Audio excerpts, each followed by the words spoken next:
Meus irmãos, a graça e a paz do Senhor Jesus. Bom dia a todos, que a bênção do Senhor seja sobre nós. É uma alegria estar com os irmãos aqui nessa manhã. Vamos abrir a Escritura e ler um texto da Palavra do Senhor na segunda epístola de Paulo a Timóteo.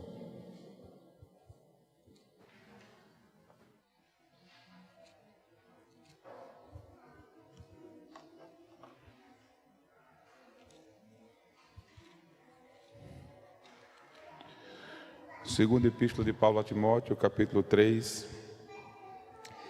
o verso de número 16 e 17, a palavra do Senhor nos diz: toda a Escritura é inspirada por Deus e útil para o ensino, para a repreensão, para a correção, para a educação na justiça, a fim de que o homem de Deus seja perfeitamente habilitado para toda boa obra. Perfeito e perfeitamente habilitado para toda boa obra. Vamos orar? Pai, graças te damos pelo dia de hoje e pelo privilégio de estarmos na tua casa, celebrando o teu santo nome e bendizendo ao Senhor por tudo que o Senhor tem feito, pelas bênçãos do Senhor sobre nós. Recebe, Senhor, a nossa gratidão, recebe o nosso culto, a nossa devoção por tudo que o Senhor tem feito em nosso meio. Que o Senhor nos abençoe nessa manhã, nos faça crescer na compreensão da tua palavra, das verdades do teu evangelho. Pedimos isso em nome de Jesus. Amém. Meus irmãos, hoje nós vamos estudar sobre a importância da escola dominical, o papel da escola dominical na formação do cristão. Eu vou ser ajudado pelos irmãos lá em cima, porque o meu aparelho não chega até lá. Então os irmãos tenham paciência comigo e os irmãos aí de cima também. Deixa eu explicar a vocês como eu pretendo que nós criemos essa discussão hoje pela manhã. Eu gostaria de dedicar uma parte dessa fala, em primeiro lugar, a primeira parte dessa fala sobre o papel da escola dominical ou da educação cristã na história da igreja. A escola dominical, de fato, é um movimento muito recente. A escola dominical é um produto do século XVIII. Por volta de 1780, na Inglaterra, surge a prática da escola dominical. O que não significa dizer que não houvesse educação cristã na história da igreja desde antes. A escola dominical é só mais uma forma que a igreja encontrou, e uma forma muito eficaz, diga-se de passagem, de instruir o seu povo, instruir os seus filhos. Então, queria que nós pensássemos na primeira parte sobre a importância da escola dominical e a importância da educação cristã para a formação do povo do Senhor. E depois eu gostaria de dedicar algum tempo discutindo sobre a figura do professor na escola bíblica, né?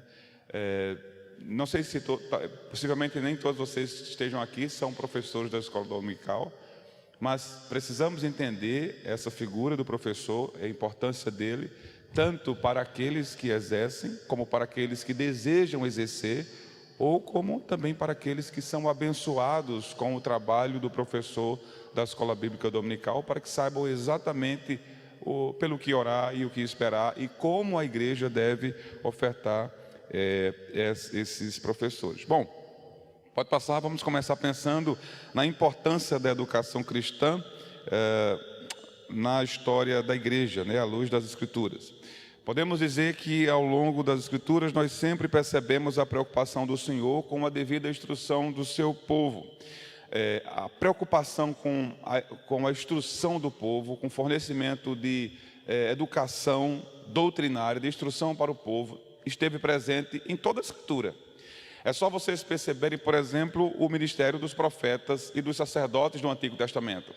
O papel dessas figuras era exatamente trazer instrução para o povo de Deus. Os sacerdotes, os levitas, estavam envolvidos nisso. Às vezes a gente pensa que o trabalho dos sacerdotes, levitas, estava só relacionado com a atividade do culto e com os ritos ligados ao culto, como sacrifício de animais e coisas dessa natureza. Mas não.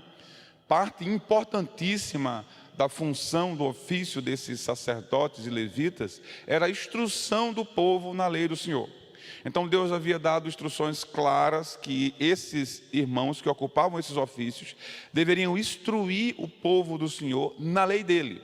Então o Senhor sempre teve essa preocupação de que o seu povo fosse bem instruído. Ele nos deu revelação pela Escritura Sagrada, não apenas para que constasse lá, mas para que nós aguardássemos em nosso coração e para que nós pudéssemos andar de acordo com essa instrução. E por isso ele não só entrega a revelação, a instrução, mas ele também entrega ofícios que são responsáveis pela instrução do povo na lei do Senhor, na vontade do Senhor. Os profetas, eles não estavam ali. Quando a gente pensa sobre o ministério dos profetas, a gente sempre imagina uma ação de descortinar o futuro, não é? Mensagens futuristas. Mas se você pegar o ministério dos profetas, pegue um livro de um profeta, você vai observar que essa dimensão mais futurista de sua mensagem é muito curta. O profeta vem trazendo várias instruções, e essas instruções estão sempre ligadas à lei de Deus. Quando havia declínio no ministério sacerdotal, por exemplo, eram os profetas que eram levantados para conclamar o povo e os ministros a retornarem. É só ler Malaquias, por exemplo, né? Em que há desvio no culto e o Senhor levanta o profeta para questionar as ações dos sacerdotes e dizer: a culpa é de vocês por causa desse desvio, vocês deveriam trazer o povo do Senhor de volta. Então, tanto profetas como sacerdotes, levitas, eles estavam envolvidos também na tarefa de instrução para o povo, porque para Deus isto era importante, e ainda é. Se formos ao Novo Testamento, vamos observar a figura de vários ofícios relacionados à instrução do povo do Senhor. Os apóstolos, que são ofícios, era um ofício extraordinário. Esse ofício cessa na história da igreja com a morte do último apóstolo, o apóstolo João. Agora, a mensagem apostólica e o ministério apostólico continua, mas não o dom, o ofício apostólico. Isso apenas aqueles que foram chamados pelo Senhor enquanto a revelação estava sendo construída no Antigo Testamento. E quando o cânon se fecha, quando João, o último dos apóstolos, morre, então agora você tem ofícios mais ordinários de pastores, de presbíteros. Esses ofícios sobre a igreja do Novo Testamento são responsáveis por fornecer a instrução. Pastores, mestres, presbíteros são chamados para cuidar do povo no que se refere à instrução bíblica. Isso mostra como Deus, desde sempre, desde o Antigo até o Novo Testamento, sempre esteve preocupado com a formação do seu povo. Pode passar o slide e vamos observar a importância que a igreja tem dado à educação cristã ao longo de todos esses séculos. Se pensarmos apenas em igreja cristã, vamos lembrar que a igreja do Senhor está presente desde o Gênesis. Mas vamos nos ater nesse momento à igreja cristã, enquanto instituição cristã, que começa ali no Novo Testamento. Percebemos que não somente Deus estava preocupado com isso, com a instrução do povo, no Antigo e no Novo Testamento, mas a igreja entendeu isso. E desde sempre percebeu que era tarefa dela continuar agindo de acordo com a intenção de Deus revelada nos ofícios que Ele entrega à sua igreja. Então houve preocupação com relação à instrução do povo do Senhor. Nos primeiros anos depois da era apostólica, os chamados pais da igreja, no chamado período primitivo, da igreja primitiva, a igreja tinha essa preocupação. Vários livros foram escritos, textos para catecumenatos, textos de instrução, para que os novos irmãos na fé, credos foram sendo construídos, resoluções doutrinárias, para ensinar o povo do Senhor a pensar corretamente. Havia muitas concorrências na época da igreja primitiva, pós-apostólica. Um império pagão, não é? Um império romano, com ideias pagãs, muitas heresias surgindo, muitos desvios doutrinários, desvios bíblicos graves estavam surgindo nessa época. Então a igreja logo cuidou de se proteger, criando fórmulas doutrinárias, credos, para que o seu povo, seus filhos, entendessem qual é essa doutrina e pudessem ser protegidos dos ataques diversos que estavam acontecendo ali. Então, durante os primeiros 500 anos da igreja cristã, houve uma grande luta pela preservação da doutrina. Falsas doutrinas com relação à pessoa de Cristo começaram a surgir. falsas doutrinas com relação à Trindade Santa, negação da Trindade, negação de verdades relacionadas à pessoa e à obra de Cristo. E a igreja estava no momento, não havia muitos séculos de história como a gente tem hoje, muita produção teológica. Havia os pastores que tinham que lutar, batalhar, usar o texto apostólico, o texto bíblico, o Antigo e o Novo Testamento, para proteger a igreja. E assim eles estavam instruindo o povo do Senhor. No período medieval, houve dificuldades, é verdade. Mas não vamos pensar que não houve preservação de instrução. E não vamos pensar, eu tenho muita dificuldade de dizer que o período medieval foi de trevas totais, porque a igreja do Senhor estava lá ainda. Então havia muito do que foi preservado para o Ocidente foi gestado por essa igreja no período medieval. Textos antigos, uma série de coisas. Agora, qual é o problema? Essa igreja começa a entrar em declínio. E essa igreja não se preocupa muito com o povo. As instruções são preservadas nos mosteiros, não é? Nas academias, nos movimentos escolásticos do período medieval. Mas o povo do Senhor, de fato, começa a ter carência de instrução. E muito embora nós tivéssemos produção teológica, muita dessa produção era muito especulativa e não fazia um link com as necessidades do povo. Mas havia produção, havia preservação dos textos bíblicos. Quando houve a invasão, vou usar essa expressão, dos bárbaros no antigo Império Romano, saiu destruindo tudo, foi a igreja que preservou o saber, através dos mosteiros, uma série de coisas. Então, tem a sua importância, mas podemos fazer críticas. O povo não estava recebendo a instrução como deveria. Por isso, nós chegamos ao período da Reforma Protestante e os reformadores se perturbam com aquilo. Por quê? Não havia instrução. O povo era profundamente ignorante. A crise no período medieval não era uma crise de fé. O povo cria nas coisas. Não era uma crise de fé. O povo cria que esse frasquinho de leite foi o leite tirado do seio da própria Virgem Maria, que Jesus tinha bebido, tinha sobrado um pouquinho e eles guardaram. O povo cria que, veja bem, esse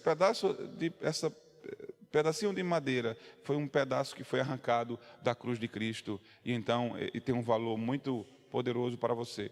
Esse dente era o dente de João Batista. Antes de levarem a cabeça dele, nós arrancamos esse dente e o povo cria nisso. O povo acreditava. Então, o problema do povo não era um problema de fé. Era um problema de Bíblia, de conhecimento das Escrituras. Existem coisas que parecem absurdas, mas que eram verdades. Por exemplo, quando João Tetzel, que era um monge da Igreja Romana, invade a Alemanha, o território de Lutero, e começa a vender indulgências.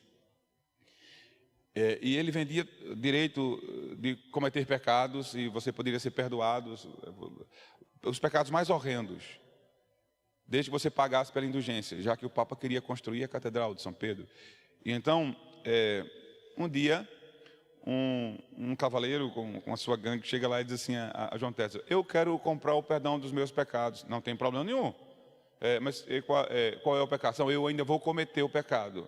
Então, é mais caro, você está... É uma coisa premeditada, muito grave isso. Não tem problema, eu quero pagar o valor que seja. Ok, é tanto. E ele pagou a João Tetzel. E Tetzel passou aquele final de semana vendendo muitas indulgências. Então, quando ele vai saindo de Wittenberg, então chega esse cavaleiro e assalta toda a carruagem de Tetzel. Esse era o pecado que eu queria cometer, então eu estou levando tudo. E levou tudo que ele havia arrecadado, mas ele tinha perdão. Parece absurdo, mas era o que acontecia. Lutero estava andando, indo para a igreja, pregar o evangelho, encontra um membro da sua igreja caído na calçada, bêbado, e Lutero esbraveja contra ele e diz: reverendo, não se preocupe não, eu tenho o meu perdão, eu comprei. E ele mostrava a bula da indulgência. O estado de coisas da igreja era terrível, e os reformadores perceberam isso. Por isso, os reformadores, eles insistiram tanto na instrução. Eles produziram catecismos, Lutero produziu catecismos. eles produziram definições de fé. Calvino escreve as suas institutas, não para os teólogos da época, mas ele escreve suas institutas como uma espécie de texto base para as doutrinas fundamentais, a fim de que o povo do Senhor pudesse ser instruídos. Então, o tempo inteiro, a ênfase dos reformadores era na instrução, na educação cristã, para que o povo recebesse. Por exemplo, em Genebra, Calvino colocava sermão 3, 4 vezes durante o domingo. Desde 5 horas da manhã você já tinha sermão, instrução bíblica, e durante o seu ministério ele pregava e dava aula todos os dias da semana. Então havia pregação e aulas e instruções, e as aulas eram aulas a partir do texto bíblico, não é? Instruções bíblicas, estudos de livros, durante toda a semana em Genebra, para que o povo pudesse receber o máximo de instrução possível. Você chega no chamado período do governo puritano, da atuação puritana, os catecismos estão sendo produzidos, as confissões estão sendo produzidas. O que são catecismos e confissões? São documentos pedagógicos para ensinar a igreja a sã doutrina, a fim de que não houvesse dúvida com relação à educação cristã do povo do Senhor. Então, o tempo inteiro a igreja estava preocupada com isso. E essa influência protestante, essa influência reformada e puritana, vai varrendo a Europa e os Estados Unidos. Calley chega aqui em 1555 e amanhã vai fazer, 19 de agosto, o dia da primeira escola dominical, em que Sara organiza algumas crianças ali e começa a dar instruções, e começa o movimento de escola dominical no Brasil, que se espalha para todas as denominações. De modo que a preocupação com a instrução cristã sempre foi cara para a igreja, não, especialmente para o protestantismo. No protestantismo, o analfabetismo bíblico é um pecado grave. Não se concebe que um protestante não entenda não leia a sua Bíblia, não estude essa doutrina, não conheça as verdades. Isso não tem sentido. Isso pode fazer sentido para a mente católica romana, porque na igreja romana a instrução não depende só da Escritura. É a Bíblia e mais um monte de coisa. É a Bíblia e toda a tradição da igreja, sobre a qual nenhum leigo tem domínio, porque são 2000 anos de construções. Por isso eles se revoltam contra o sola escritura da reforma, e eles negam isso, porque eles dizem a Bíblia é uma criação da igreja, não o contrário. Mas para o crente de mentalidade protestante, a Bíblia é tudo, a Bíblia é a sua base. Ele não tem instrução autoritativa fora da Escritura. A instrução para a igreja, para governar a igreja, para ser imposta à igreja, o absoluto para a igreja, não é a tradição, é a Bíblia. Não são as revelações, é a Bíblia. Não é a imaginação do coração do pastor, da sua mente, é a Bíblia. Então a autoridade dos ofícios da igreja está enquanto eles são fiéis, expondo a Escritura, ensinando a Escritura para o povo de Deus. O problema é que hoje nós sofremos de um certo desprezo pela Escritura e queremos receber instruções de várias outras formas e não mais nos apegamos assim. Por isso que há tanto desvio, por isso que há tanto tropeço, e a gente não imagina onde o povo vai chegar.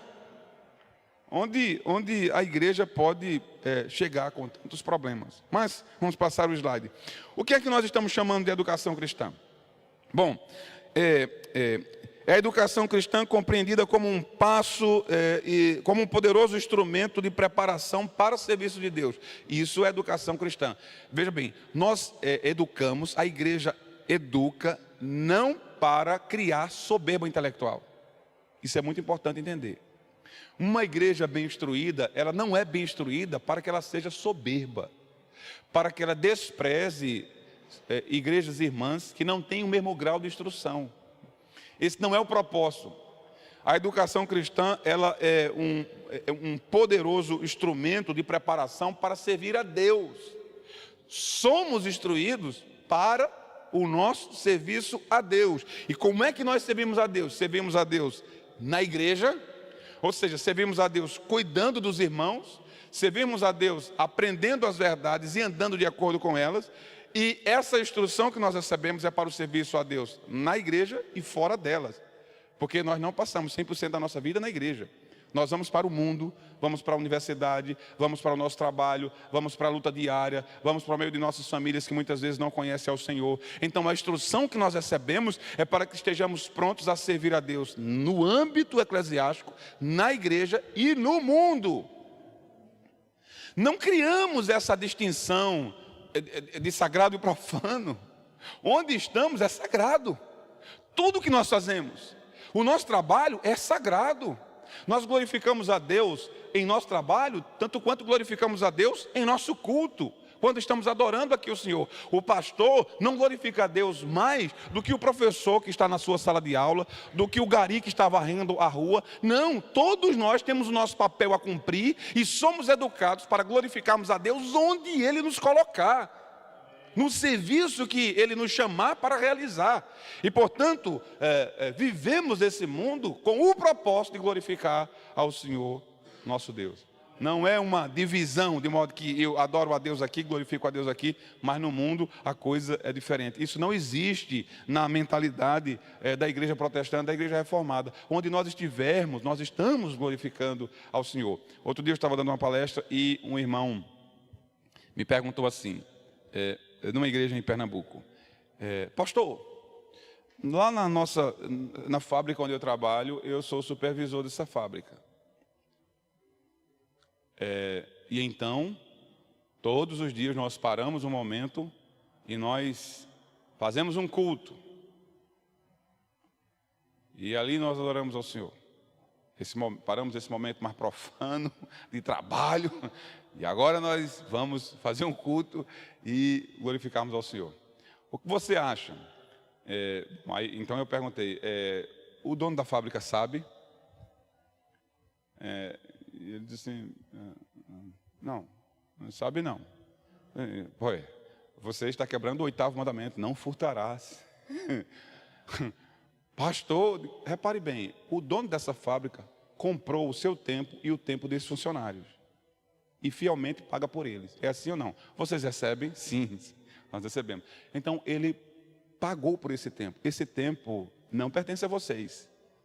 Pertence a quem pagou por ele. Vocês vão glorificar a Deus sendo fiéis no exercício do trabalho de vocês. Agora, se o dono da fábrica disser faça, então ele está doando parte do tempo que ele pagou. Ou então faça no intervalo de vocês. A Bíblia ela é muito justa, irmãos. O crente é uma figura, ele falta o trabalho para ir para a oração na igreja. O crente é um sujeito que só Deus ama ele, porque ele tem umas coisas assim, desmanteladas mesmo, né? Falta o trabalho para ir orar, para ir buscar ao Senhor, para se apegar às coisas do Senhor, não às coisas desse mundo. Não, nós glorificamos a Deus onde nós estivermos. Se eu estou ali lavando o prato na minha casa, uma vez a funcionária de Spurgeon, ele ficou estudando sobre o Evangelho e ficou olhando para a moça que limpava a casa dele. Aí ele disse: fulano, vem cá, senta aqui. Pois não, pastor? Eu disse: você se converteu a Jesus? Ela disse: foi, eu agora sou uma crente verdadeira. Aí ele disse: como isso mudou em que na sua vida? Aí ela olhou para ele assim, meio desconfiada. Não, assim, se você quiser compartilhar, eu queria ouvir. Aí ela disse: sabe, reverendo, antigamente eu não era crente, então toda a poeira, a sujeira, eu botava debaixo do seu tapete. Disse, mas agora o Senhor vê tudo, né? Então... Mas é exatamente isso. Eu recebo a instrução para que eu dê frutos ao Senhor onde Ele me colocar. Onde eu estiver, eu vivo para o louvor da glória dEle. A educação cristã é um verdadeiro instrumento para a libertação num contexto de alienação. A educação cristã tem que ser libertadora. Tem que abrir os nossos olhos. Agora repare no próximo slide. Qual é o propósito dessa educação? Nossa questão agora deve ser: por que é que a igreja ensina? Qual é o seu objetivo? A primeiríssima resposta deve ser: a igreja ensina para a glória de Deus, né? Catecismo do Westminster, a primeira pergunta, qual o fim principal do homem? O fim principal do homem é glorificar a Deus e desfrutar dele para sempre. Então o alvo supremo da instrução, da catequese, o alvo supremo da educação cristã é Deus ser glorificado. Em tudo quanto nós fazemos, na maneira como nós pensamos e a forma como nós enxergamos o mundo, para a formação do pensamento crítico, ensinar o cristão a pensar bereanamente, se existe essa expressão. Então, repare, o cristão, ele recebe boa instrução para não ser um sujeito alienado, ele pensa criticamente. E a igreja não tem que ter medo do pensar crítico, ela tem as escrituras sagradas. Ela deve ensinar a escritura corretamente, ensinar a Bíblia e proporcionar aos seus filhos uma mente crítica, dizer assim, oxe, isso não é bíblico não. É interessante, porque tem igrejas, crentes e líderes, que não importa que tipo de aberração alguém esteja praticando dentro da igreja. Não, vamos tocar não, deixa ele com Deus, né? Vai que o quê? Por que a gente tem medo de dizer assim, olha, isso é falso evangelho? Olha, isso é antibíblico. Por que a gente tem medo? Não, não toca não, varão. Não toca não. Não toca não, porque pode dar errado para a tua vida, né? Você pode ser ameaçado espiritualmente, pode ficar leproso, cada um que diga alguma coisa, né? Mas o apóstolo João disse que nós temos que provar os espíritos para saber quais deles, de fato, procedem de Deus. O apóstolo Paulo nos ensinou a fazer exames. Por que a igreja tem essa dificuldade? Por causa da fraqueza doutrinária, fraqueza de instrução. Uma igreja bem instruída, ela não tem problema em rejeitar o que não vem da parte de Deus. Ela não tem problema em dar as costas àquilo que não é a palavra de Deus. Então uma igreja bem instruída deve se apegar à palavra de Deus. É claro que deve fazer isso também no amor cristão, mas deve ser firme. A igreja ensina para que haja formação de sua identidade. A identidade é o fio, a memória, né? É o fio da identidade individual. A história é o fio da identidade coletiva. Se a gente não tem memória, se a gente não tem instrução, se a gente não tem história, a gente não vai ter identidade. A gente não vai saber quem nós somos. Ora, nós somos congregacionais. Então, a gente critica a gente mesmo. Ninguém pode criticar não, mas a gente pode. Repare bem o estado do congregacionalismo no Brasil. Um monte de igreja que a gente diz assim, o que é essa igreja? É o que essa igreja? É uma igreja congregacional? Ou é uma igreja pentecostal? É o que isso aqui? Você tem dificuldade de saber. Às vezes eu já fui pregar em igreja que eu não sabia se o culto tinha terminado ou não. Você acredita nisso ou não? Ô pastor, terminou o culto? Sim, pastor, terminou. Não, porque eu queria ver enfim. Eu não tinha ideia, terminou, não terminou. O que é que eles vão fazer? Imagine, meus irmãos, a crise grande que nós enfrentamos. Desvios graves no culto, na doutrina, na vida da igreja. A educação cristã vem para sanar esses problemas e nos firmar em nossa identidade. Ela vem para a nossa edificação também, evidentemente. Vamos passar mais um slide. Qual é o alvo da educação cristã? A essa altura, então, nós temos mais duas questões a tratar, né? A saber, a quem é que a igreja ensina? Entenda que o público a ser ensinado pela igreja é diverso. A igreja, ela não ensina homens ou mulheres. A igreja ensina um público diverso. Homens, mulheres, adolescentes, jovens, crianças, juniores. O público da igreja é o mais diverso possível. De diversas classes sociais, diversos níveis intelectuais. Todos esses são filhos da igreja. Na igreja tem pessoas que estão aprendendo a ler ainda, e às vezes aprendendo a ler pela própria influência da igreja. Às vezes vinha do mundo, não tinha nenhum interesse por nada. A igreja começa a dizer, você precisa ler a Bíblia, você precisa estudar para aprender a ler a Escritura. Você tem doutores sentados de um lado, você tem pessoas que estão sendo alfabetizadas de outro. Todos estão bebendo do mesmo evangelho. Então, o público da igreja é diverso e Deus quis que fosse assim. Deus quis que fosse assim. E deve haver variedade do povo de Deus. E deve haver, então, cuidado, zelo, amor, tolerância, interesse, um para com o outro, para que sejamos ajudados mutuamente. Esse é o público diverso da igreja. E o que é que a igreja ensina? A igreja não pode se esquecer de seu compromisso com uma confessionalidade. Se a igreja não tem orientação doutrinária, ela não sabe o que ensina. Ela ensina uma coisa aqui hoje, mas amanhã pode mudar completamente. Nós vivemos numa era muito fluida. Nada tem solidez, nada tem segurança. Então, o que é hoje pode não ser amanhã. Mas uma igreja firmada solidamente em uma mentalidade confessional, meu amigo, pode passar vento, tempestade, tempo, 100, 200, 1000 anos, não importa, o evangelho é o mesmo.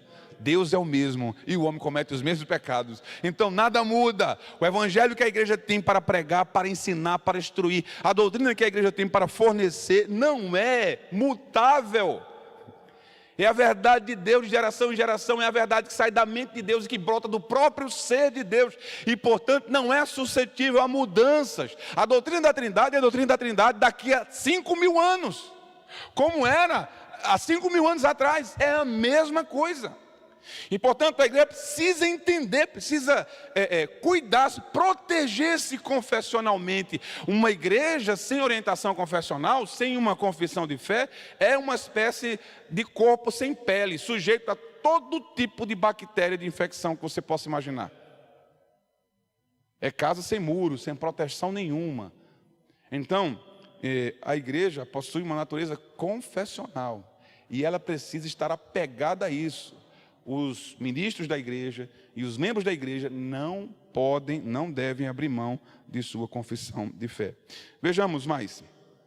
Quais são os perigos que nós corremos quando nós abandonamos a educação cristã? Bom, primeiro, perda de identidade. Abandona a instrução, você não sabe quem é. Se você não tem a instrução correta aqui, você vai ser instruído por todo mundo. O sujeito vai visitar a Igreja Universal na segunda.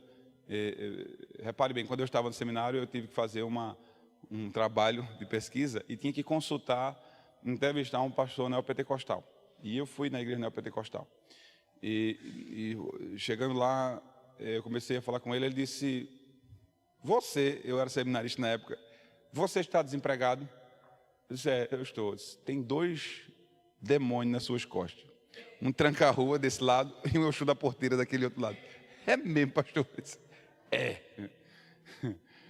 E eu faço o quê? Se não adianta orar, você vai vir aqui na sessão do descarrego e a sua vida vai mudar.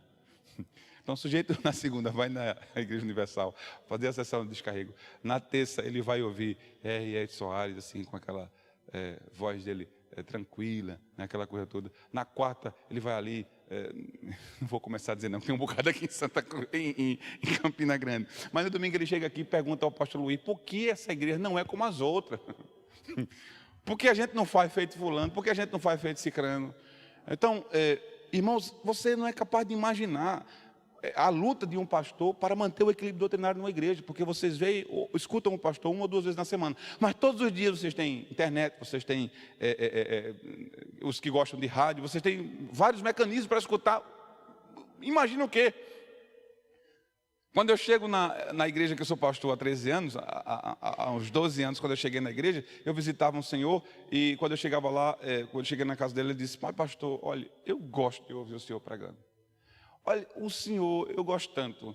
Olha, 2 pregadores que eu acho que é o senhor e R.R. Soares.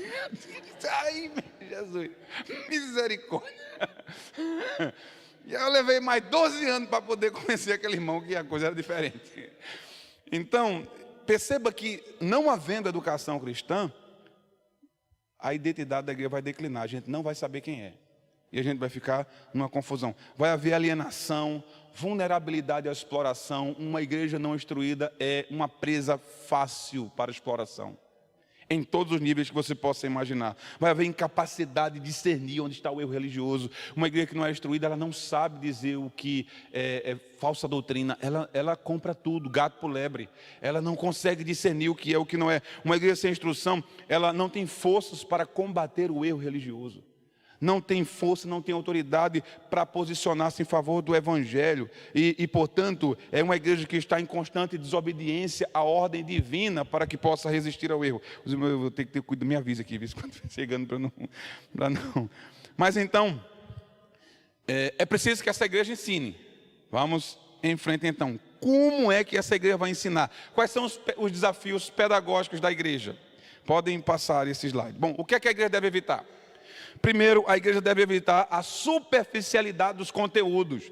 Essa história de que não, a igreja não está preparada para receber a instrução, não. Isso é uma conversa tão mole. Isso é uma conversa tão besta. Não, a igreja não está preparada, não.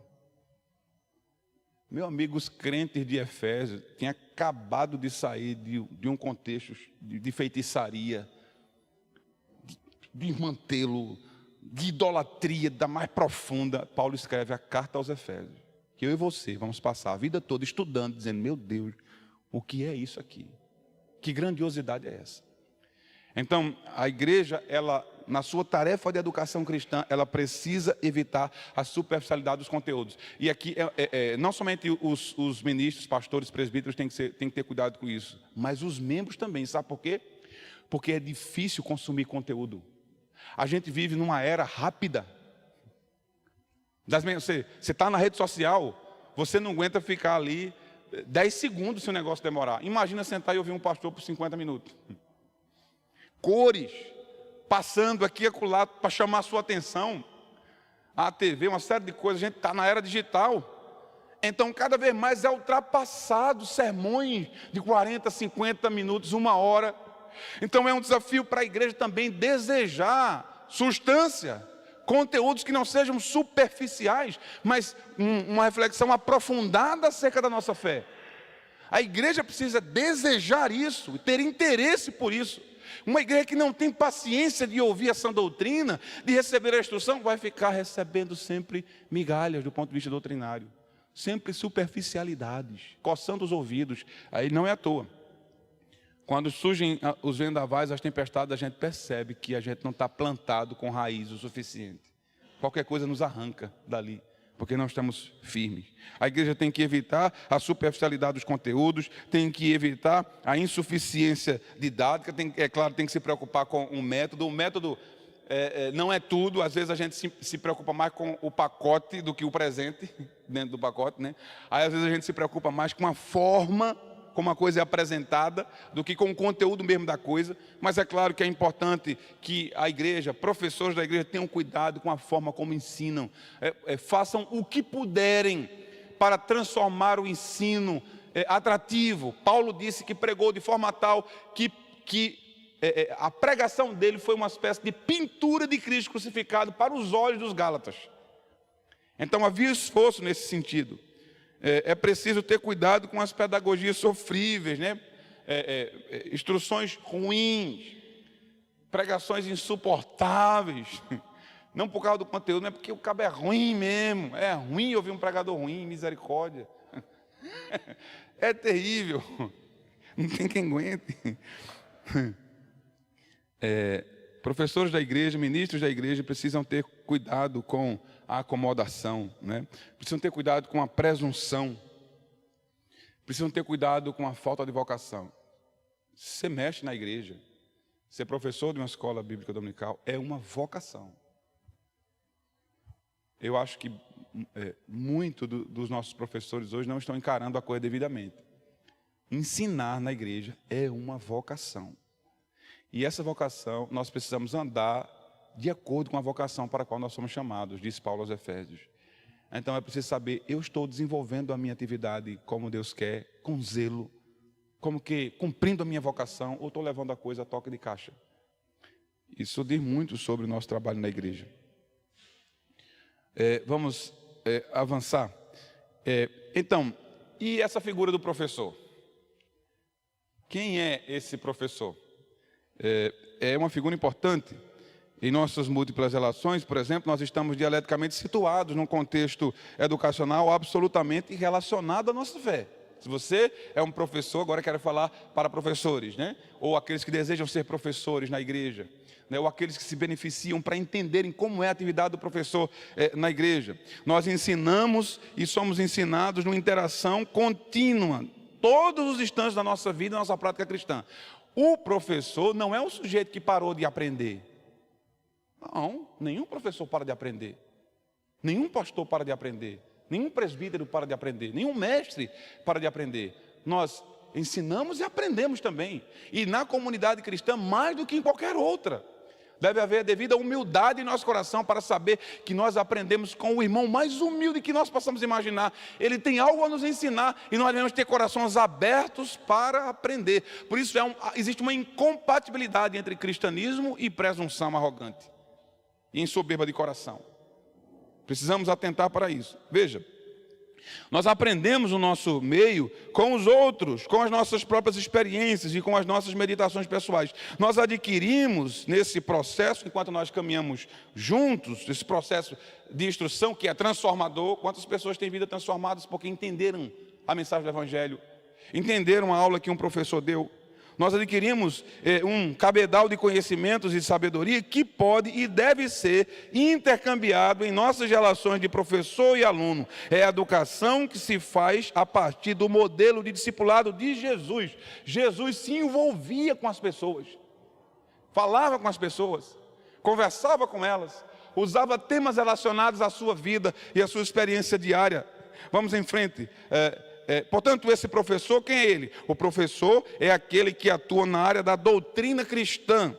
É o vocacionado que se dedica à atividade de intencionalmente criar condições de desenvolvimento da fé e condutas que sejam fruto do caráter de Cristo sendo formado em seus alunos.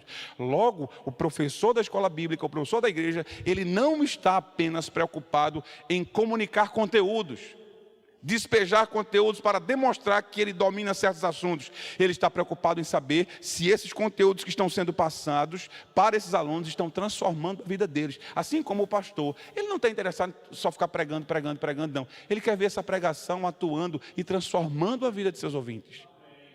Isso é educação cristã. Vejamos, passemos adiante.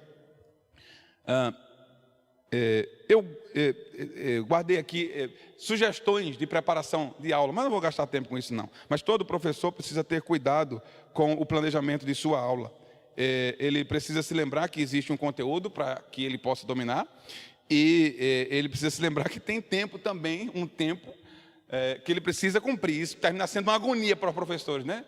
Começa, termina, tem tempo, não tem? Às vezes ele começa, passa a aula toda numa introdução, e agora não deu tempo não. O professor também ele tem que ser rigoroso, didaticamente falando. Ele precisa ser organizado na distribuição de seus conteúdos. Ele precisa saber o tempo que ele gasta para introduzir uma aula, para a abertura de uma aula. Eu sugiro 5 minutos do seu tempo. A introdução, como é que ele vai fazer a abertura da aula, convidar seus alunos, conversar com eles, ver como eles estão, não é? Ele vai introduzir o conteúdo daquela aula, daquele dia, daquele domingo. Ele pode fazer isso em 10 minutos, situando os alunos sobre o que vai abordar. Nesse primeiro momento, ele tem que chamar a atenção das pessoas, porque se já no início ninguém mais tem interesse, está perdido o restante, viu? Então, ele precisa caprichar nisso, para capturar a atenção de seus alunos nesses primeiros instantes, desenvolver a sua aula. Use 50% do seu tempo e desenvolva a sua aula, os conteúdos que são abordados ali, mas não se esqueça de fazer aplicações. Então, as aplicações são importantes. O que é que isso tem a ver com a vida diária do seu aluno? Não adianta você chegar e trazer uma série de conteúdo e o aluno dizendo assim, mas qual é a relação entre mim e esta realidade? Como isso se aplica em minha vida? De que forma isso tem a ver comigo, com a minha situação? Como essa sua aula ajuda imaginemos, essa criança que é vítima de violência doméstica em casa, muitas vezes. Ou que não tem pai, ou que passa alguma dificuldade, não tem mãe, é criado só por mãe ou é criado só por pai, ou que está em grande sofrimento, os pais doentes, ou, sei lá, alguém que está enfrentando um problema no casamento, ou tantos outros dramas. Não imagine que sua aula é uma relação entre você e ela mesma. Não. Tem gente que estabelece uma relação quase que freudiana com a aula ou com o sermão. Todo mundo desaparece, fica só ele e a aula dele ali, ó, um olhando para o outro. Isso não é educação cristã. Educação cristã é como isso alcança o coração das pessoas e transforma as vidas das pessoas. Como essas pessoas podem ser abençoadas através disso. Mas como mais 5 ou 10 minutos? Como é? Mas como é que eu devo me preparar para ensinar as Escrituras? Quer ensinar a Bíblia? Acha que o Senhor chamou você para isso? Então, preste atenção. Lembre-se que existe um preparo espiritual. Se você quer ensinar, não pense que é só despejar letras sobre as pessoas. Existe um preparo espiritual. Tiago disse, meus irmãos, não sejais muitos vós mestres, porque vamos receber o maior juízo da parte de Deus. Eu não só ensino com a minha língua, e eu devo ter cuidado para não desconstruir com a minha vida, durante a semana, o que eu tentei construir no domingo, dando uma aula. Às vezes eu digo uma coisa, e durante a semana toda, se eu encontro com os meus alunos, a minha vida é uma negação da minha doutrina. Isso é verdade para qualquer pessoa que ensina. Um mestre, um presbítero, um professor de escola dominical, um pastor. Então, não faz sentido construir com a língua e destruir com a própria vida. Portanto, existe um preparo bíblico. Não imagine que você ser um homem de oração, uma mulher de oração, uma pessoa espiritual vai lhe ajudar a dar a sua aula somente. Não. Você precisa de preparo, de conteúdo. Se você deseja envolver-se com isso, você precisa ter conteúdo. Leia o seu texto várias vezes. Muitas vezes, professores de escola dominical estão desenvolvendo o péssimo hábito de ler o seu material de aula no sábado à noite para dar aula no domingo pela manhã. Não é assim que um vocacionado deve agir, não. Você deve preparar-se com cuidado, ler várias vezes o seu texto. Você deve usar todo o material que está disponível para você, outros materiais que lhe ajudem a fazer a abordagem. Não se esqueça que há um preparo didático. Pense como é que você vai dar essa aula, o que é que está à sua disposição, o que é que você pode utilizar para tornar mais fácil aquilo que você está querendo passar para o seu aluno. Agora, tem um problema. Vamos para outro slide. E se eles não quiserem aprender? Se os nossos alunos, podem passar o outro slide, se os nossos alunos não quiserem aprender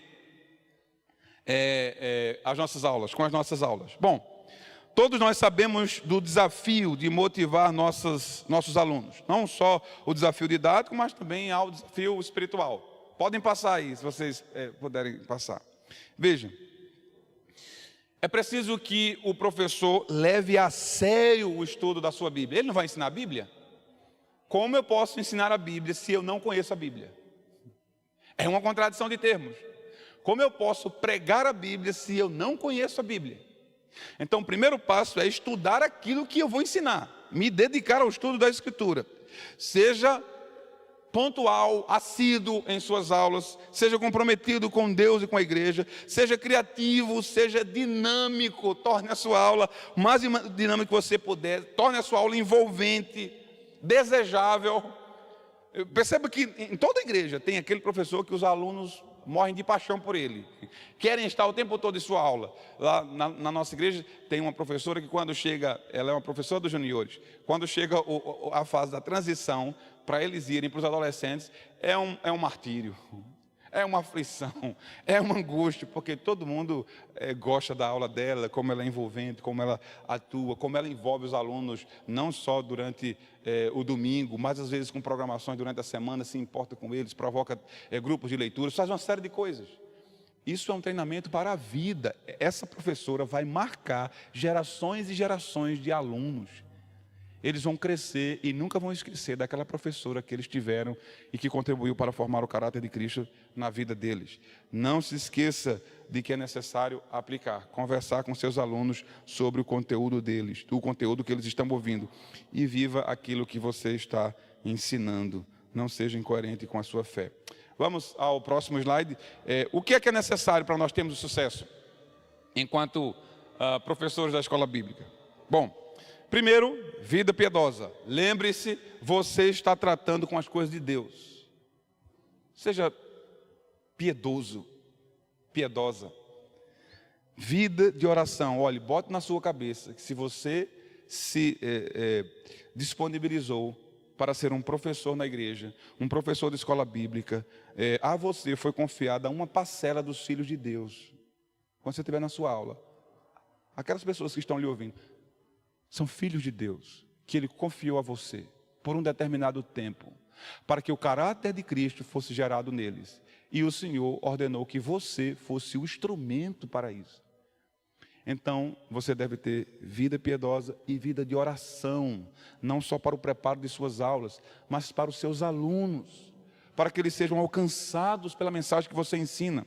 Tenha uma postura humilde. Se lembre, se Deus não suportou um anjo soberbo no céu, mas o precipitou de lá, ele saberá como expulsar um professorzinho arrogante da sua igreja, né? Tem professor que é realmente arrogante.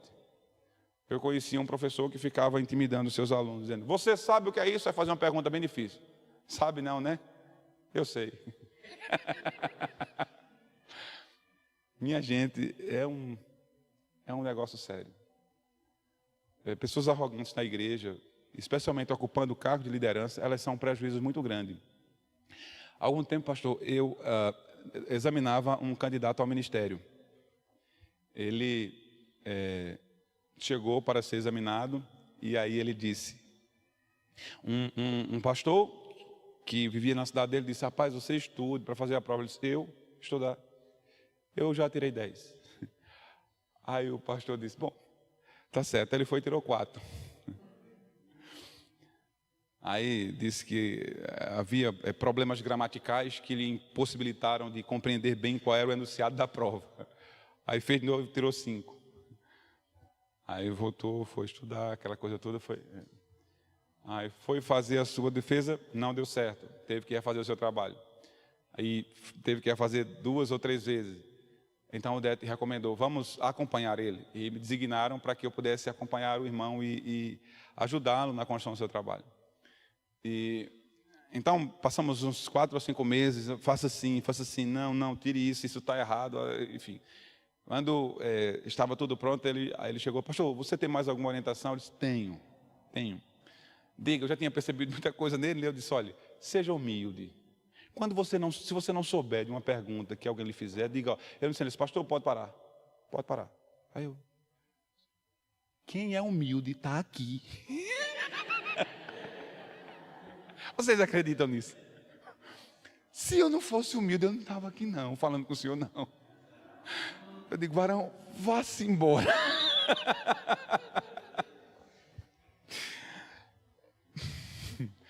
Então esse tipo de coisa existe entre pastores, entre oficiais de igreja, professores, entre membros. Geralmente o soberbo ele pensa muito além do que devia pensar sobre si mesmo.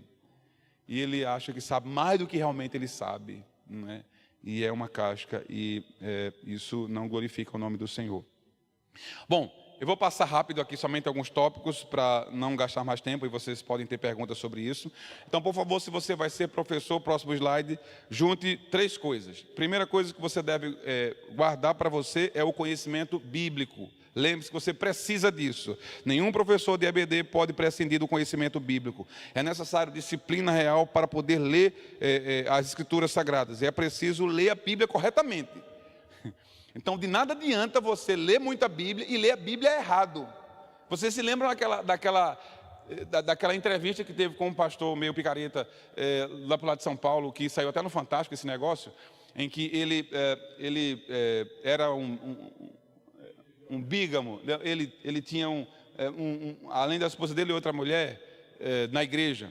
E então o jornalista disse: mas por que você está fazendo isso? Ele disse: porque a Bíblia manda.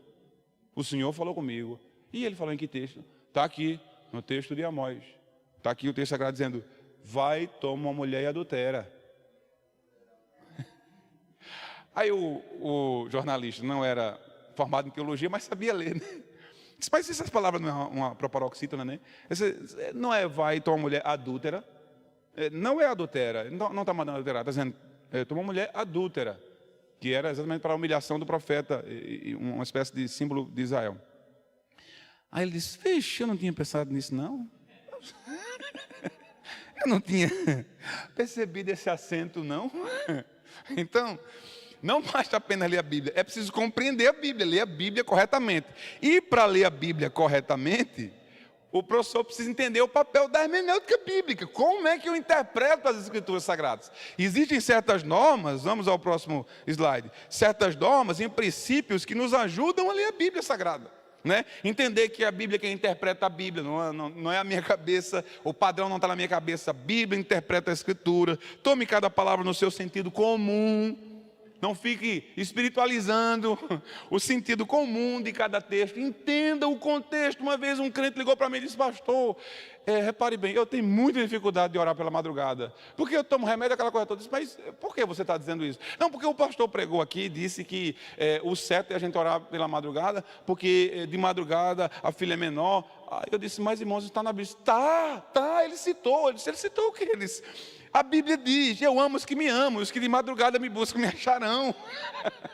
E o irmão estava aflito. Como era que ele ia buscar Deus de madrugada se ele tomava o remédio só no outro dia? Varão, preste atenção. Faça-se algumas perguntas. Você acha, em primeiro lugar, você acha que Deus só ama quem ama Ele? O que foi que o apóstolo João disse? Nós o amamos porque Ele nos amou primeiro. Linke isso ao capítulo 5 de Romanos, quando Paulo diz: Deus prova o seu amor para conosco pelo fato de ter Cristo morrido por nós, sendo nós ainda pecadores. Quando Deus nos amou, nós estávamos mortos, incapacitados de amá-lo. Nós estávamos perdidos em nossos pecados. Então Ele nos amou quando nós não éramos capazes de amá-lo. Então Deus não ama só quem ama Ele. Então logo não pode ser Deus falando aqui. Não é verdade? Porque Deus não ama só quem ama Ele. Na verdade, Deus ama quem não ama Ele, para que com esse amor Ele possa alcançá-lo e inclinar o coração daqueles que não amam, para que possam amar. Leia o texto sagrado. É o capítulo 8, de Provérbios. Pastor, quem está falando aqui é a sabedoria. Eu disse: é a sabedoria. Pois é, a sabedoria está dizendo: eu amo os que me amam, quem não me ama vai ficar burro. Eu amo só quem me ama. A sabedoria sim, só ama quem ama ela. E os que de madrugada me buscam, ou seja, cedo na sua vida, vão me achar. Entendeu, varão? Não tem nada a ver com oração, não. Vai dormir, vaso. Vai dormir em paz. Entende? Então é preciso entender que a Bíblia interpreta a Bíblia. É preciso tomar o texto no seu sentido comum, não ignorar o contexto de uma passagem. O que é esse texto está falando de quê? Isso é em tudo na vida. Se eu usar a palavra, se eu colocar a palavra aqui, manga, eu tenho que explicar o que é isso. É o que? Manga é o fruto? É o que? Manga de uma camisa? É do nosso verbo mangar? Estou mangando de alguém? É o que? O contexto vai explicar o que é isso. Então, do mesmo jeito é a Bíblia Sagrada. Não ignore o contexto, descubra o objetivo do livro, ou daquela passagem que você está estudando. E, por fim, entenda a importância da teologia. O próximo slide. Compreenda bem, não despreze a teologia. A igreja não deve desprezar a teologia, nem os seus professores. A teologia serve para a missão. Não existe trabalho missionário sem reflexão teológica profunda. Todo e qualquer envolvimento com a obra missionária que despreze a teologia vai dar errado. Vai descambar. O pastor Ismael estava falando comigo, preocupado com o departamento teológico, para a gente promover treinamento pesado para missionários. Porque muitos missionários que estão indo evangelizar os muçulmanos estão se tornando muçulmanos. Calculou. Os cabas vão. Chega lá, e fica lá mesmo, Se torna muçulmano. Por quê? O que é isso? Fraqueza doutrinária, desprezo pela teologia, achar, não, temos que fazer missões, mas o que é fazer missões? O que é fazer missões? É levar uma mensagem. Eu preciso dominar essa mensagem, conhecer essa mensagem, conhecer esse conteúdo. Essa mensagem vai ser confrontada com os mais diferentes erros. E eu tenho que estar pronto para dar razão da fé, da esperança que há em mim. Portanto, a teologia serve à missão, a teologia serve à apologética. Como é que eu vou fazer a defesa da fé se eu não conheço a Bíblia? Se eu não conheço a doutrina, se eu não conheço a teologia? Tem um monte de oficial de igreja, de pastor, que se encontrar com o testemunho de Jeová na rua, leva uma pisa. Porque não tem formação doutrinária firme. Não conhece a teologia, não podemos desprezar a teologia. A teologia serve ao trabalho pastoral, a teologia serve à ética. Os dilemas da ética do nosso período, da nossa sociedade, do nosso contexto, a teologia ajuda a responder esses dilemas. E são muitos, não podemos desprezá-los. A teologia serve à própria teologia. Assim sendo, o bom professor, ele vai juntar conhecimento bíblico, vai juntar conhecimento de teologia e vai juntar conhecimento da história da igreja. Aprenda a ler sobre a história da igreja, vai lhe ajudar a compreender a realidade, o seu contexto, vai lhe dar a oportunidade de enxergar a história da providência, vai lhe auxiliar Estudando a história da igreja, você vai compreender melhor a sã doutrina e então, certamente, você vai construir uma visão libertadora. A igreja de Cristo não é só a igreja aqui do canal, não. Está espalhada por todo mundo. Nós precisamos ter uma visão mais libertadora. Nós temos irmãos que foram lavados com o mesmo sangue lá do outro lado do mundo. A gente nem sabe quem é, mas estamos ligados a eles pela obra de Cristo. E estudar a história da igreja nos liberta dessa visão bairrista que a gente tem muitas vezes. E um bom professor de escola dominical, ele deve desejar se apropriar de tudo isso, conhecer tudo o que o Senhor Deus tem proporcionado. Foi um prazer estar com vocês e aqui os próximos slides expressão da minha gratidão por tudo o que vocês têm feito aqui, pelo trabalho que tem sido realizado e a minha gratidão poder participar com vocês aqui nessa manhã. Tá bom?